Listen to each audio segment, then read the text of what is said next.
I'm Melissa, backstage at Woodstock 99, and I'm with some of the members from Collective Soul. I'm with Dean and Ross, and it's good to see you guys.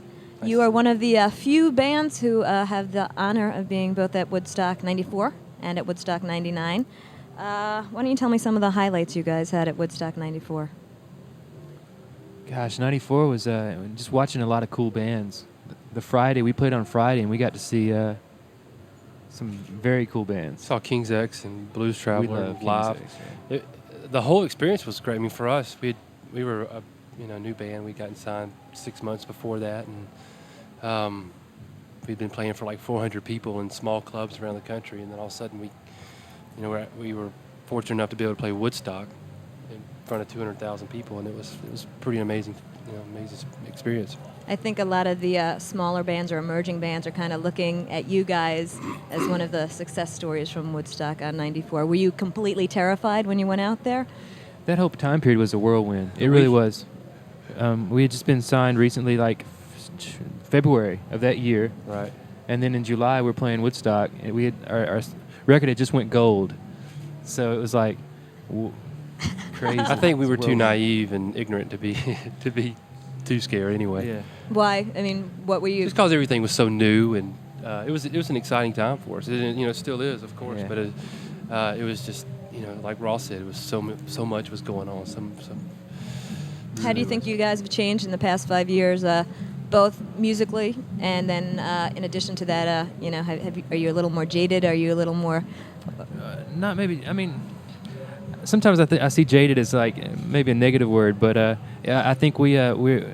It's almost like in the '90s, a band that's been able to put out 4 CDs and been around over 5 years. It's almost like we've become like pros by touring. I mean, we've toured so much and we've recorded a good deal, and we stayed together, the same 5 members, and this is a festival. Jaded's almost synonymous with having experience or having been in the music business for more than a few years. Yeah. It's almost something that's, to a certain extent, it's inevitable. You've lost some of the naivete, though. So do you feel stronger? Do you feel more empowered by that? I think we're a better band because of it, musically and the other stuff. Because we've gone through like some kind of scary business issues on the outside of the music that's kind of helped us see the real world and how it really works, the music business. But I think ultimately because of that, we're a better band and a stronger bond between the 5 of us. The latest CD, Dosage, you do a lot of kind of switching off. I know Ross sings a song, and I know you all kind of switch around. What prompted that, and is that something that you plan on continuing into the future? Yeah, I mean, I think we're still growing, and we don't allow any walls to be asserted with this band and with the 5 members. And I think, we're still growing, so there's still so many different areas to explore. And the other key thing was when we went in to make this record, we had like time, which was the first recording experience that we were able to go in there without any deadlines. Just do whatever we wanted to. And I think that was one of...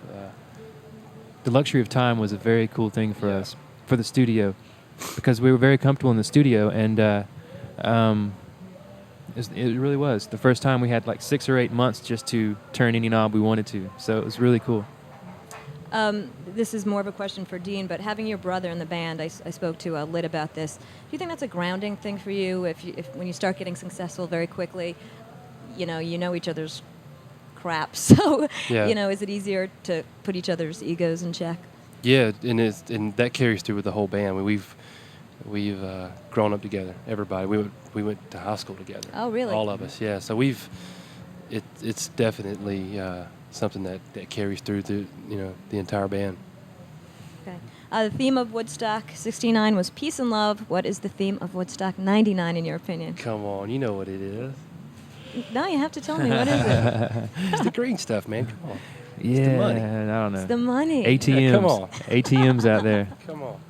ATMs It's free and- enterprise. It's capitalism. And it's a We beautiful live in thing. America. We Yeah. live in America. Do you think it's bad that they're calling it Woodstock? Do you think they're abusing? Woodstock's a brand, you know, and it's, Yeah. no, I don't think it's bad at all. Of course not. I don't. I mean, Woodstock, you know, the first one was a unique, special thing that happened. And I see 94 and 99 is, I mean, I think very cool experiences for people to get to come see a lot of great music. What's the breast ratio that you've seen in 1994 at Woodstock compared to the breasts you've seen in 1999? Have you noticed that there are more breasts being shown? Because I wasn't at 94. Were you saying breasts? I was Breasts. like, Yes. Breast. Well, we hadn't played yet, We so haven't when played. we get on stage, we watched a little bit of DirecTV. We'll be- oh yeah, you saw. we some watched of a that. little bit of that. We'll tally it up. So you'll come back and give me a breast From what I'm update? hearing, Yeah, though, yeah, we can come. from what I'm hearing, the ratio, there's more breasts There's a lot of them. this year. And they're larger. I don't know if they're genuine, but there's a lot of Well, large yeah. ones. A lot of plastic surgeons are happy about that, I guess. Thank you very much, Collective Soul. I appreciate it. Thank you. Good luck. Thank you. And from backstage at Woodstock 99, I'm Melissa.